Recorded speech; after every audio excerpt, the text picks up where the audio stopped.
Olá, amados, paz e bem, eu sou Melquisedeque e estou aqui para os comentários da lição desta semana. Lição de número 5, lições bíblicas da editora CPAD Classe de Jovens, segundo trimestre de 2021. O tema da lição, o caráter da pregação de Paulo. Nessa lição nós vamos aprender um pouco sobre Paulo e um pouco, porque é resumido, a lição não dá para a gente estender tudo sobre a história de Paulo e tudo sobre o caráter da sua pregação. Então, seja bem-vindo ao ebdemfoco.com e vamos estudar sobre o caráter da pregação de Paulo. Antes, eu quero te lembrar, se você já é frequentador aqui do ebdemfoco.com, você já conhece todo o nosso conteúdo. Se você está chegando aqui agora, eu quero lembrar a você que o ebdemfoco.com disponibiliza para você uma série de conteúdos gratuitos, tanto para as revistas de adultos quanto de jovens. São eles aula em vídeo, aula em áudio, subsídio em PDFs e para a classe de adulto, vídeo de destaque e vídeo de dicas. Ok? Então você acessa www.ebdemfoco.com e confira. Nós temos também o conteúdo premium, tanto para a revista de adultos e revista de jovens.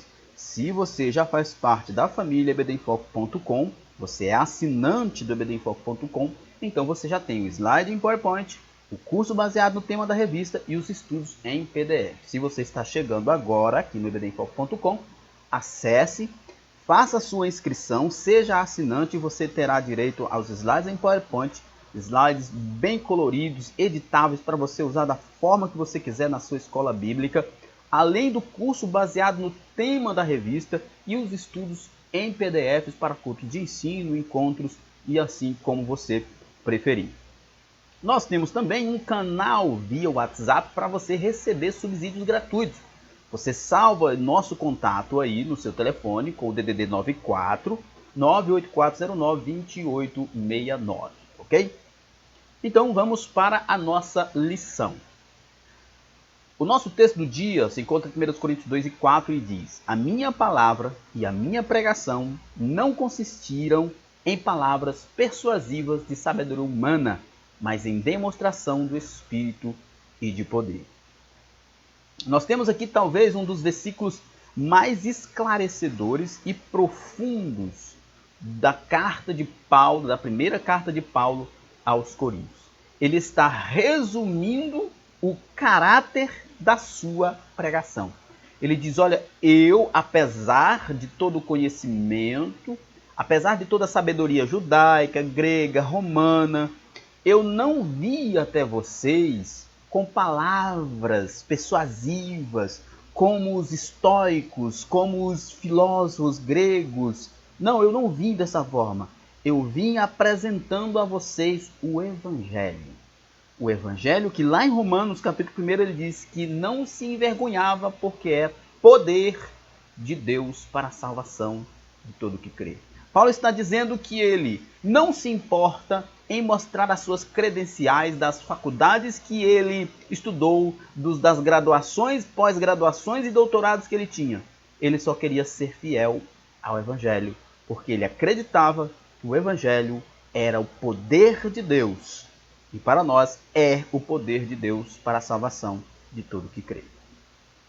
A nossa síntese diz assim: o poder da pregação não está no conhecimento secular ou no desempenho da oratória, mas na fidelidade à mensagem do Evangelho, que pode transformar a vida de todo aquele que crê.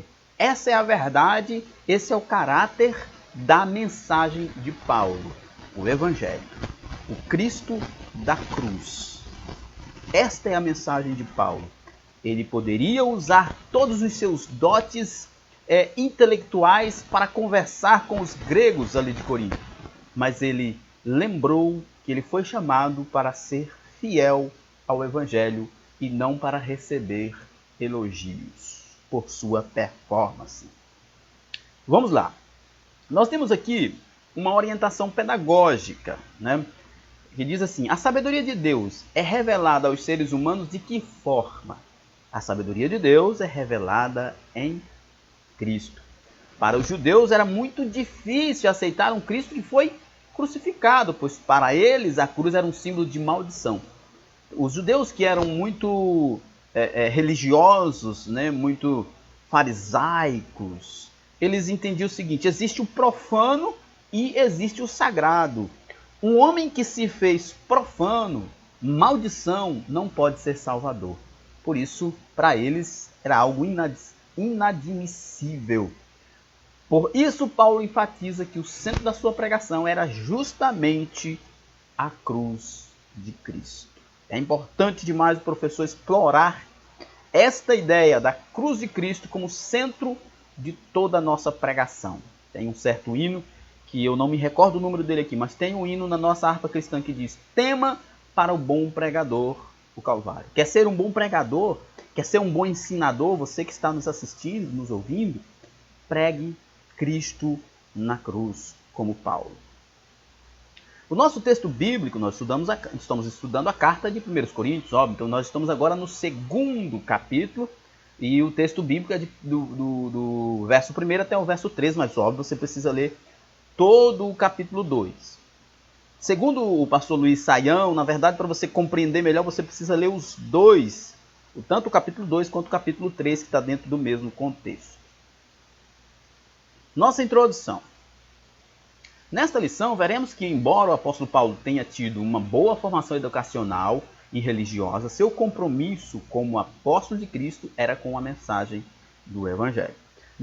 Ele não usava de sublimidade de palavras ou de sabedoria humana, ou seja, ele não estava preocupado com performance, ele não estava preocupado em usar as melhores palavras, as palavras mais belas, que às vezes a gente cai nessa armadilha de querer parecer intelectuais. Eu não estou falando de você ou de outros, estou falando de nós, que somos pregadores, que somos ensinadores. Paulo nos deixa bem claro que palavras bonitas não resolvem nada. O que resolve é a simplicidade e a fidelidade do Evangelho.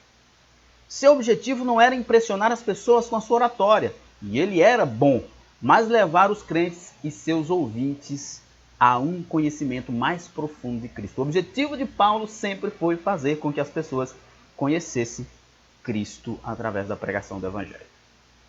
Constataremos que, mesmo caluniado e ofendido pelos sábios, entre aspas, né, da igreja de Corinto, ele não usou suas habilidades humanas para se defender ou vangloriar. Não era esse o objetivo de Paulo, mas se ocupou em apresentar a mensagem simples e genuína do Evangelho de Cristo. Professor, explore isso aqui. Você vai explorar isso mais adiante na lição, mas já comece aqui. Você tem alunos aí com certeza que desejam o ministério, que quer ser pregador, que quer pregar. Então diga para eles: seja fiel ao Evangelho. Não se preocupe com a performance. Fala para os seus alunos também, professor, que não é para eles irem para a aula esperando uma grande performance na aula, mas esperando que o senhor professor ou professora seja fiel ao Evangelho. Nosso primeiro tópico: Paulo era capacitado e chamado por Deus. Aqui o autor está fazendo justamente esse jogo de palavra para explicar que a capacitação e o chamado de Paulo veio de Deus. Não tem nada a ver com o seu passado no judaísmo, com o seu passado nos pés de Gamaliel. O que importava para Deus foi a capacitação que Deus deu a Paulo e o chamado que Deus fez a Paulo. A formação religiosa de Paulo no judaísmo. Vamos estudar sobre isso. Esse primeiro tópico, nós vamos andar mais rápido nele, porque ele basicamente fala de alguns momentos da história do apóstolo Paulo, e pegaria muito tempo explicar sobre a história, a biografia de Paulo, e dificilmente alguém vai conseguir ser tão fiel. Então nós vamos ser mais breve aqui nesse primeiro ponto.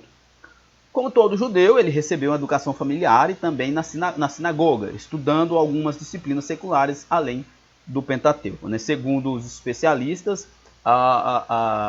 o estudo na casa de um judeu começava a partir dos 5 anos, né, do homem, do menino, né, do sexo masculino, as mulheres não, e o pai era o principal professor dele em casa. Depois ele era levado para as sinagogas, para os pés de alguns rabinos. Aprendeu o hebraico e certamente o aramaico, né? Provavelmente, entre o final de sua adolescência e o início da sua juventude, Paulo foi de Tarso a Jerusalém para ser instruído pelo mestre fariseu mais conhecido da época de Gamaliel, né? Os meninos israelitas, eles se tornavam homens, né, aos 13 anos. E certamente Paulo não foi para Jerusalém para os pés para aprender, né, com Gamaliel antes dos 13 anos. Só depois disso, não dá para saber exatamente, mas ele já era um homem adulto com certeza. Gamaliel foi membro do Sinédrio, um dos rabinos mais respeitados em Jerusalém. A religiosidade e o rigor ao cumprimento da lei o transformou em um perseguidor dos seguidores de Cristo, entendendo estar fazendo a vontade de Deus. Então essa parte aqui já está falando de Paulo. Mas voltando aqui para o Gamaliel, Gamaliel era neto de Hillel. Todo o entendimento da lei e filosofia e toda a ordem de raciocínio desenvolvido pelos estudiosos da época de Jesus era baseado nesses dois grandes rabinos, Hillel e Shammai. E, por coincidência, o Gamaliel, mestre de Paulo, ou de Saulo, era neto de Hillel. Então ele tinha enormes, grandes credenciais para ser, e ele era considerado naquele momento, ali naquela história, o maior rabino de Israel. Contudo, o seu conhecimento intelectual e religioso, o apóstolo, o conhecimento intelectual e religioso, o apóstolo teve a experiência mais profunda com Deus no caminho para Damasco, quando ele encontrou com Jesus. No judaísmo, lá no farisaísmo, no legalismo da lei, Paulo não encontrou nenhuma experiência extraordinária com Deus. Na verdade, ele encontrou muita intolerância e muita violência. Ali teve um encontro com Jesus Cristo e conheceu verdadeiramente o Deus que ele pensava conhecer. Ele conhecia um Deus que era intolerante e que amava apenas os judeus fiéis. Mas ali ele percebeu que o Deus da Bíblia era um Deus que salvava gentios também. A formação educacional e ministerial de Paulo. Como judeu da diáspora, também recebeu educação helenista em uma escola grega. Há estudiosos que dizem que ele foi instruído pelo pai a partir dos 5 anos, ele foi até os 13 anos para a sinagoga com o rabino, e depois, em algum momento, ele foi para alguma das universidades da cidade. Tarso era uma grande cidade. Tarso tinha formado as suas universidades, havia formado muitos filósofos, inclusive o professor de César, do César daquela época, era da cidade de Tarso. E o professor de seu filho era também das universidades de Tarso. Então, Tarso era uma cidade reconhecidíssima pela sua educação. E certamente Paulo frequentou algumas destas universidades, é uma possibilidade. Tarso era uma cidade importante e tinha uma das 3 maiores universidades do mundo na época. Paulo deve ter passado por lá, talvez. Não é muito certo, porque havia aquela indisposição dos judeus de se misturar com os gentios. Mas é uma possibilidade para muitos historiadores, mas outros entendem que ele principalmente foi alguém que foi instruído apenas no judaísmo e que foi conhecer outras coisas após ele chegar em Jerusalém com Hillel. Não é muito certo e também não é tão relevante. Dela saíram vários filósofos da escola estoica e manteve a tradição retórica até o século II depois de Cristo. Quanto à sua formação ministerial, após sua conversão no caminho para Damasco, ele se dirigiu à Arábia. Ele passou o seu tempo em Tarso, foi formado lá no básico do judaísmo, foi para o caminho mais provável é que ele dali foi para Jerusalém, para a Universidade de Gamaliel, e depois, quando teve encontro com Cristo, foi para a Arábia, para passar por um outro processo o processo de cristianização, o processo de aprender, de receber o evangelho da parte de Cristo. Em seguida, retornou para Damasco e foi nessa cidade e ficou nesta cidade por 3 anos. Você pode conferir isso em Gálatas 1, 17 e 18. Depois subiu para Jerusalém e ficou ali por um período de 15 dias na companhia dos apóstolos Pedro e Tiago, também em Gálatas 18 a 20. Depois ele viajou para a Síria e Cilícia, e após esse período de pregação, foi enviado para a igreja de Jerusalém, juntamente com Barnabé, para Antioquia. Então, todo esse momento até aqui, Paulo está passando por um processo de preparação para o apostolado. O apóstolo não era um aventureiro, ele teve um longo processo de capacitação, antes de assumir maiores responsabilidades no ministério. Isso aqui o professor pode explorar. Interessante. Para você, professor, para o seu aluno, o ministério não é uma coisa que acontece tão rápido assim. O ministério não é uma coisa que você sai da universidade, você sai do seminário e ele já vai acontecer. Não.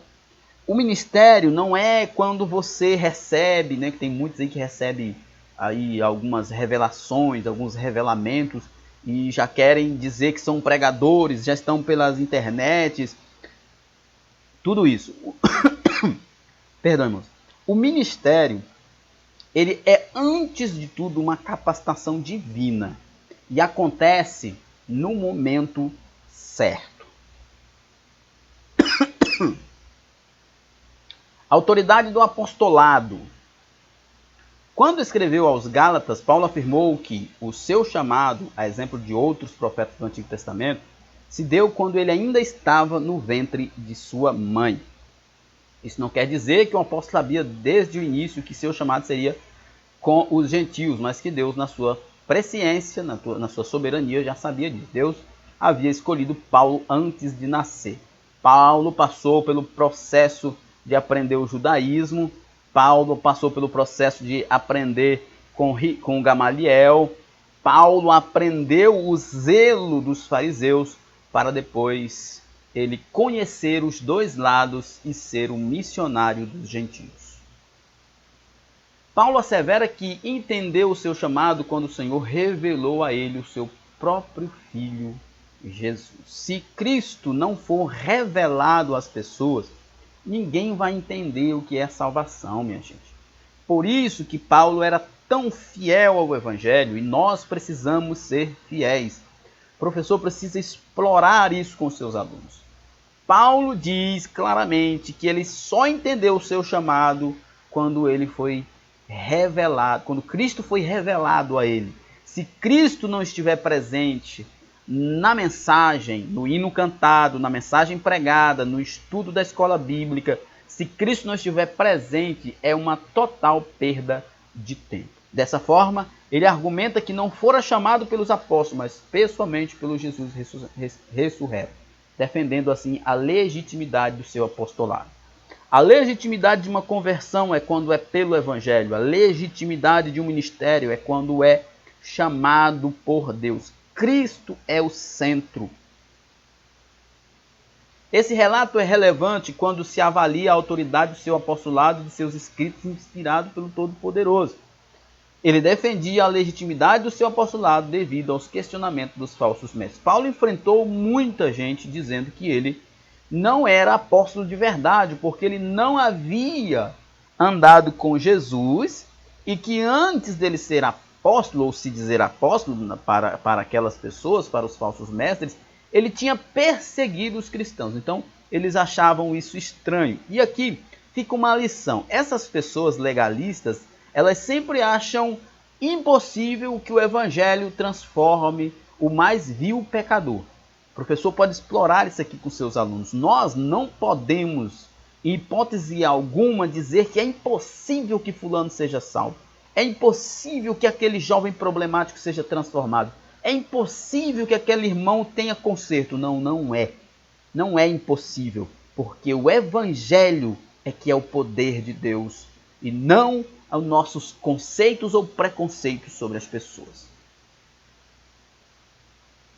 Segundo tópico, a confiança de Paulo não estava em seu intelecto. O homem que confia no seu próprio intelecto, ele tende a ser confundido. Paulo reconhecia que a sua capacidade vinha de Deus. Essa é uma virtude que precisamos ter e desenvolver. O apóstolo adquiriu uma grande experiência de vida e ministério ao longo de décadas de serviço ao Evangelho. Ele também aprendeu muito por intermédio dos sofrimentos e das decepções. É extraordinário, é muito profundo, que nós não sabemos detalhes de aspectos muito, mas muito sofridos da vida de Paulo. Lembra que ele fala, acredito que em Gálatas, que ele diz que sofreu quarentena, que foi apedrejado, que sofreu naufrágio, que foi atacado por feras, que foi atacado por gentios, pelos falsos irmãos, pelos próprios da sua nação, enfim. Nós não temos relatos tão mais esclarecedores sobre isso, mas tudo isso levou Paulo ao aperfeiçoamento da sua fé e ao aperfeiçoamento do seu ministério. Muita gente não quer passar por nenhum tipo de provação, não estou dizendo que tudo deve acontecer após uma provação, mas muita gente não quer passar por nenhum tipo de provação para receber um amadurecimento na vida espiritual ou ministerial. Mas nós vemos que Paulo, ele passou por isso. Nós temos aqui um precedente que, se você está passando por alguma dificuldade, não pense que é Deus que está te abandonando, mas ele está te aperfeiçoando. Paulo passou por uma transformação de vida, de caráter e de pensamentos depois do encontro com Jesus na estrada de Damasco. Isso aqui é importante, professor, explorar com seus alunos. Quando foi que Paulo teve uma transformação de vida, de caráter e de pensamento? Quando ele teve encontro com Cristo. Olha, professor, ensine isso para os seus alunos. Os costumes da igreja não vai transformar a vida de ninguém. No máximo vai transformar ele num prosélito, num fariseu, num legalista. Tá? Costumes da denominação não vai transformar uma pessoa. A sua forma de pensar não vai transformar uma pessoa. O que vai transformar uma pessoa de fato é o encontro que ele vai ter com Cristo. Tempo de igreja, ministério, talento, nada disso transforma uma pessoa. Mas quando ele tiver um encontro com Jesus, ele será transformado. Ele não se envergonhava do evangelho e não se deixava abater diante das perseguições e dos sofrimentos. Paulo havia entendido que Cristo era melhor. Apesar das dificuldades e sofrimentos por amor ao evangelho, ele mantinha a firmeza de sua fé, pois tinha convicção de sua comunhão com Deus, chamado e esperança de vida eterna com o Pai Celestial após a morte. Então, quando Paulo teve essas convicções de que ele estava com Deus e de que se a vida terminasse ali, ele estaria para sempre com Cristo, ele perdeu o medo de tudo. Ele passou a enfrentar o sofrimento com naturalidade. Por isso ele diz lá em Filipenses 4:13, né, que posso tudo naquele que me fortalece, que as pessoas desvirtuam sempre esse verso, mas a ideia ali de Paulo é, olha, depois de eu ter a consciência de que eu estou em Cristo e de que viver é Cristo e morrer é lucro, eu posso viver em qualquer situação e eu não vou me apavorar, não vou entrar em desespero, porque eu confio em Cristo. Com toda a sua experiência intelectual e ministerial, o apóstolo dos gentios reconhecia sua dependência de Deus. Ele buscava com humildade glorificar o nome do Senhor em todas as áreas de sua vida. É por isso que ele escreve, mesmo aqui aos Coríntios, 1 Coríntios 10:31, quer comamos, quer bebamos ou façamos qualquer outra coisa, façamos para a glória de Deus. Paulo foi um crente que exaustivamente ele lutou por duas coisas: para que os gentios ouvissem o evangelho e para glorificar a Cristo em tudo que ele fazia. Se nós tivéssemos essa compreensão de que o mundo precisa ouvir o evangelho e de que nós precisamos ser fiel a Deus acima de tudo, que tudo que nós fazemos deve ser feito para a glória de Deus. Que Deus nos dê essa consciência como deu a Paulo. Paulo não usava de nenhum tipo de ostentação humana. Paulo era um homem, e é interessante que qualquer um de nós, né, o professor pode explorar isso aqui com seus alunos, qualquer um de nós vai colocar Paulo em um grande pódio como cristão, mas ele vai dizer assim: eu sou o menor dos cristãos e o maior dos pecadores. Nenhum de nós, ninguém que olhe para o que Paulo fez, para o seu legado, para o que ele escreveu, para o que ele fez, vai dizer: Paulo era o menor dos cristãos e o maior dos pecadores. Só ele mesmo que tinha essa consciência. Mas é isso que é importante. Toda vez que você pensar que você é muito, você está saindo fora do caminho de Deus. Mas quando você reconhece que você é pequeno, dependente de Deus, quando você reconhece que você precisa de Deus porque os seus pecados são muitos, então você entende que você está na dependência de Deus. Nós precisamos entender isso aqui. Paulo, ele entendeu que ele era, sim, pequeno, não só na estatura, mas ele era pequeno em si mesmo. E tudo o que ele fez foi pela graça de Cristo. Ele faz seus destinatários lembrarem, juntamente com ele, da última vez que esteve presente com os irmãos. E ele faz lembrar de uma forma poderosa. Ele diz que não estava preocupado em demonstrar que era forte ou dono de si. Ou seja, Paulo está fazendo os irmãos lembrar o seguinte: olha, quando eu estive com vocês aí, eu nada propus a vocês que viesse de mim mesmo. Eu não propus a vocês dar a vocês uma grande retórica. Eu não propus a vocês dar a vocês uma grande palestra. Eu não propus dar a vocês uma grande performance na ministração. Não. A única coisa que eu queria que vocês recebessem era a mensagem do Cristo da cruz. Será que nós podemos falar como Paulo, quando nós subirmos no púlpito da igreja, nós possamos dizer assim: que a necessidade de reconhecimento desapareça, que a vontade de ter uma grande performance também desapareça. Não estou dizendo que você não deva se preparar para ter uma boa ministração, isso é outra história, mas que não seja a sua maior preocupação os aplausos, os parabéns, a performance, o uso de metodologias adequadas. Não seja esse o principal. O principal seja fiel ao Evangelho de Cristo. Pelo contrário, com fraqueza, temor e grande temor, ele estava buscando a edificação da igreja do Senhor. Foi isso que Paulo diz para os irmãos: eu estive aqui, preocupado em ser fiel. Minha maior preocupação era se eu não estava desvirtuando o Evangelho. Meu maior medo era se eu não estava ensinando para vocês algo errado. Meu maior medo era de que eu não estivesse edificando a igreja, ou que eu estivesse edificando em um ambiente arenoso, que não fosse sólido, que não fosse a rocha que é Cristo. Fazendo questão de não ser venerado pela sua sabedoria, mas apontando para o poder de Deus. Paulo, parece que ele aprendeu com João Batista: que o Senhor cresça e eu diminua. A fé de seus ouvintes não deveria ser construída sobre a alicerce da sabedoria ou poder de homem, mas sobre a sabedoria e o poder de Deus, sobre o Evangelho. Quando Paulo fala da sabedoria e o poder de Deus, Paulo está falando do Evangelho, amigo. Paulo não está falando de grandes conceitos teológicos. Paulo não está falando de grandes conhecimentos. Paulo está falando do Evangelho, do Cristo da cruz, do Cristo que encarnou, do Cristo que morreu na cruz, do Cristo que ressuscitou e do Cristo que voltou para o céu, está à direita de Deus. Esse é o Evangelho.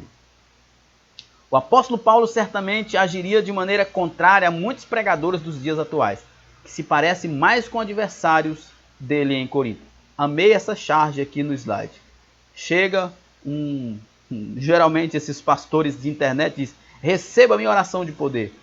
Se nós cristãos tivéssemos esse discernimento e a coragem de dizer: mas o poder vem de Deus, meu irmão, não é da sua oração. Estes gostam de chamar a atenção para si e demonstrar um conhecimento que não tem. São bajuladores, animadores de plateia. Então, professor, explore isso com seus alunos. Que eles sejam fiéis ao Evangelho, como Paulo foi. que eles não estejam preocupados com likes na internet, que eles não estejam preocupados com tapinhas nas costas, com parabéns quando terminarem as mensagens, que eles não estejam preocupados com novos convites para pregar, mas que eles estejam preocupados com a fidelidade ao Evangelho. Paulo confiava na revelação do mistério da sabedoria de Deus, ou seja, Paulo confiava no Evangelho. Era nisso que Paulo confiava. Ele não confiava em si mesmo, ele não confiava na retórica, ele não confiava nos grandes conceitos que ele aprendeu com Gamaliel. Não, ele só confiava no Evangelho. A cultura grega era influente na igreja de Corinto, porque ela estava dentro da cultura grega. Para os gregos, a busca pela sabedoria somente era possível com muita investigação, averiguação e questionamentos a respeito da verdade. Quero só fazer uma observação. Aqui o comentarista está falando do que era a cultura grega. Ele não está dizendo que nós não devemos estudar a Bíblia, investigá-la, esmiuçá-la, claro que com reverência, com temor, entendendo que ela é a palavra de Deus. Ele não está dizendo que a gente não deva ser estudiosos da Bíblia. Nós devemos sim. Algo que não era para qualquer um, mas sim para a elite da sociedade, o que era para os coríntios. Paulo conhecia bem a cultura grega, mas depois de sua conversão a Jesus Cristo, ele descobriu onde está a fonte da verdadeira sabedoria que tem em Cristo sua maior revelação. Então, Paulo continuou estudando. Depois que ele aceitou Jesus, Paulo continuou estudando. Tanto que quando ele estava preso, ele escreve aos irmãos dizendo que quando, se eu não estou enganado, quando Timóteo fosse ter com ele, ou algum dos irmãos, levasse também os pergaminhos, que não eram Bíblia. Paulo era um homem estudioso, ele continuou estudando, buscando conhecimento secular, conhecimento cultural, mas ele nunca entendeu que isso deveria ser colocado na sua mensagem.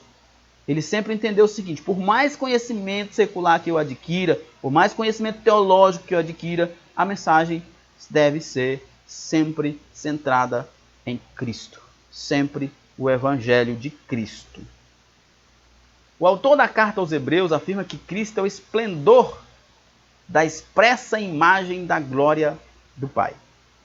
Como um sábio grego poderia aceitar isso? Um Deus que foi condenado como criminoso, teve a morte mais humilhante e agora ser a expressão exata de Deus. Então, precisamos identificar isso aqui em dois momentos. Jesus é, num sentido geral, a expressa, o esplendor da expressa imagem da glória do Pai. Isso é de fato. Mas quando ele está na cruz, ele é a expressão do nosso pecado. Quando ele está na cruz, o Pai se vira para não ver, porque ali está o seu amado Filho, o esplendor da expressa imagem da glória do Pai, coberto com as nossas culpas e recebendo o justo, a justa punição. Por isso que o Evangelho é glorioso, porque Deus, o Criador dos céus e da terra, ele se torna pequeno para se identificar a nós. Ele assume a nossa natureza, ele vai para a cruz para receber o nosso pecado. Ele morre coberto com a nossa culpa, de forma que o Pai se vira para não ver, para que nós pudéssemos ser libertos. O que os gregos não entendiam é que nós somos pecadores e merecemos o inferno. E Jesus levou sobre si toda essa culpa e agora somos redimidos e podemos dar glória a Deus por isso. Terceiro tópico, tudo o que precisamos saber para receber a salvação. Vamos lá. Primeira coisa que nós precisamos saber para recebermos a salvação é o Evangelho. Sem o Evangelho, ninguém será salvo, Paulo diz aqui nos próprios capítulos de 1 Coríntios que aprove Deus salvar alguns pela loucura da pregação do Evangelho. Então, primeira coisa que nós precisamos entender para sermos salvos é conhecer o Evangelho, o verdadeiro Evangelho. O poder de Deus para a salvação da humanidade não é uma mensagem secreta. Todos podem ter acesso a ela. É Cristo, é o Evangelho. Trata-se do plano divino para a redenção da humanidade por meio do sacrifício de Cristo, que se revela pela pregação do Evangelho. Então, irmãos, alguém pode discutir, pode dizer o que quiser, mas o Evangelho é a única forma de conhecer a Deus.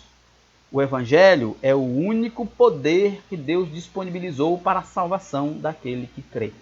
Romanos 10 e 17 diz que crer vem pelo ouvir, o ouvir da palavra de Deus.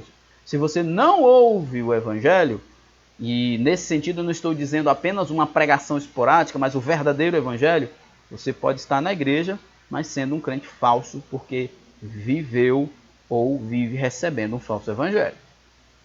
No entanto, nem todas as pessoas conseguem compreender o processo da encarnação e ressurreição de Jesus, que garante a nossa salvação e justificação. Isso é o Evangelho.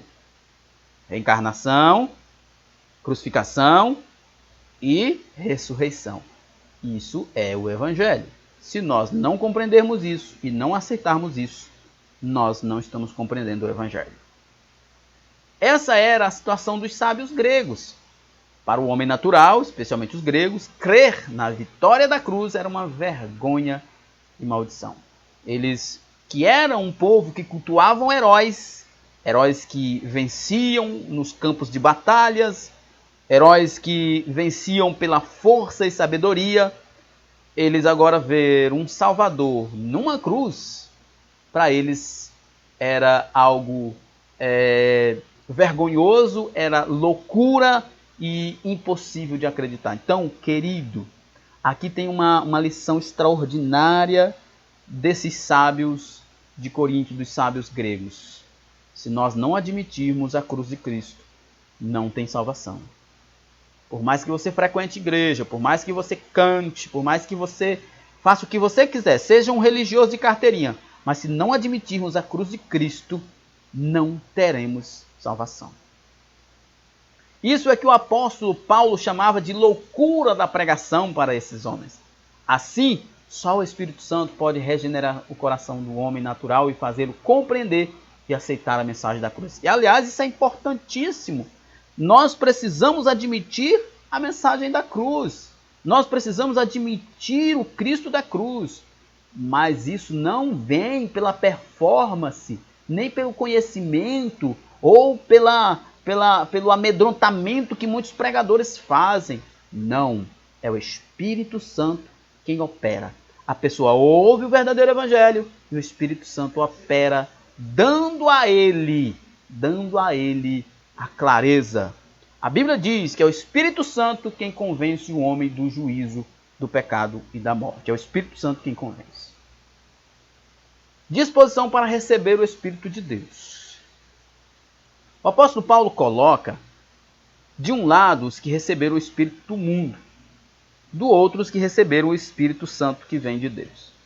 A nossa charge aqui do nosso slide diz: o espírito do mundo, prostituição, impureza, lascívia, idolatria, feitiçarias, inimizades, porfias, emulações, iras, pelejas, dissensões, heresias, invejas, homicídios, bebedices, glutonarias e coisas semelhantes. Gálatas 5,19. Gálatas 5,22 vai falar ali quais são, o que é o Espírito de Deus, né? O fruto do Espírito. Fé, paz, longanimidade, bondade, mansidão, domínio próprio. Então, nós temos duas coisas distintas. Tanto que Gálatas capítulo 5, desde o capítulo 4, Paulo diz lá, ó, se vocês vivem na carne, não agradarão o Espírito. Se vocês vivem no Espírito, não agradarão a carne, porque os dois vivem em conflito. Então, Paulo está ensinando os irmãos o seguinte: olhe para a sua vida. Você pode ter anos e anos de evangelho, de igreja, melhor dizendo, de igreja, de denominação. Mas se o espírito que opera em você é o da prostituição, da impureza, da lascívia, da idolatria, da feitiçaria, da inimizade, das porfias, das emulações, das iras, pelejas, dissensões, heresias, invejas, e homicídios, bebedices, glutonarias e outras coisas, então, meu amigo, você pode passar anos e anos na igreja, mas você não tem o Espírito de Cristo. O espírito do mundo é o sistema organizado com base na injustiça e na corrupção. Esse era o modelo do Império Romano, com suas ramificações no patronato e na elite da sociedade grega. A sociedade greco-romana era uma sociedade espúria, era uma sociedade perversa, era uma sociedade corrupta e maligna. Era esse o modelo de sociedade que tinha naquele momento. Era esse o modelo de sociedade que os irmãos em Corinto via. E era este modelo de sociedade que Paulo estava dizendo para os irmãos abandonar. Quem recebe esse Espírito não se submete a ser conduzido pelo Espírito Santo de Deus, pois teria que abdicar de muitos dos prazeres desfrutados sem medida e ter uma disciplina ética e moral. Então, meu querido amigo, o Espírito Santo deve operar em você, livrando você de toda a sua satisfação carnal. Se você continua satisfazendo os desejos da sua carne, é porque o Espírito Santo de Deus não opera em você. A paixão e a concupiscência do ser humano o impede de receber o Espírito de Deus. Não tem dúvida de que no Evangelho abrir mão de si mesmo é o caminho para Cristo. Por isso, Paulo diz que os que receberam o Espírito de Deus são ensinados por ele, e assim vivem as realidades espirituais e podem discernir a vida sob a sabedoria de Deus. Mas para aprender é preciso ter disposição e vontade para se submeter ao mestre que ensina. Ninguém que não se submeta a Cristo e a sua vontade receberá dele salvação. Não adianta você viver anos e anos numa igreja, mas se você de fato não se submete à vontade de Deus, se ele não domina sobre você, se ele não governa você, como diz o apóstolo Paulo em Romanos, você ainda está sobre o domínio e império do pecado, você é escravo do pecado e será condenado. O salvo tem a mente de Cristo. Isso é interessantíssimo. Na igreja de Corinto existia um grupo de pessoas que se consideravam espirituais, com base na sabedoria humana, e consideravam os demais como crianças espirituais. Eles eram as crianças. O apóstolo rebate esses membros dizendo que se eles questionavam a mensagem da cruz de Cristo e a consideravam loucura, então na realidade eles eram homens naturais e por isso não compreendiam a mensagem do Evangelho. Enquanto eles se colocavam como superiores, mas negavam a mensagem da cruz, Paulo é que considera eles como carnais e meninos. Desse modo, eles não poderiam compreender o ensinamento do apóstolo, porque eles não eram espirituais. Paulo conclui seu diálogo citando o profeta Isaías. Quem guiou o Espírito do Senhor? E quem conselheiro o ensinou? Com quem tomou o conselho para que lhe desse entendimento? E para finalizar, assim, quem é um cristão maduro vive na unidade do Espírito e tem a mente de Cristo. E o que Paulo disse, que nós citamos agora de Isaías, ele diz, porque quem conheceu a mente do Senhor para que possa instruí-lo? Mas nós temos a mente de Cristo. Ou seja, quem governa os nossos pensamentos, quem governa a nossa consciência é Cristo e não o mundo. Muito bem, nossa conclusão. O apóstolo teve sua formação educacional e religiosa em duas das principais cidades de sua época, Tarso e Jerusalém. E os melhores mestres, incluindo sua formação religiosa aos pés do principal rabino do judaísmo, Gamaliel. Ele não se vangloriava disso, mas sim de sua experiência de conversão, de sua disposição para receber o Espírito de Deus e ter a mente de Cristo. Essa experiência com a sabedoria de Deus, o Evangelho de Cristo, que ele anunciava. Tudo o que Paulo mais queria era dizer: o Cristo da cruz é a solução para a humanidade. Então é isso aí. Chegamos ao final do nosso comentário. Que Deus em Cristo nos abençoe e até a próxima. Paz e bem a todos.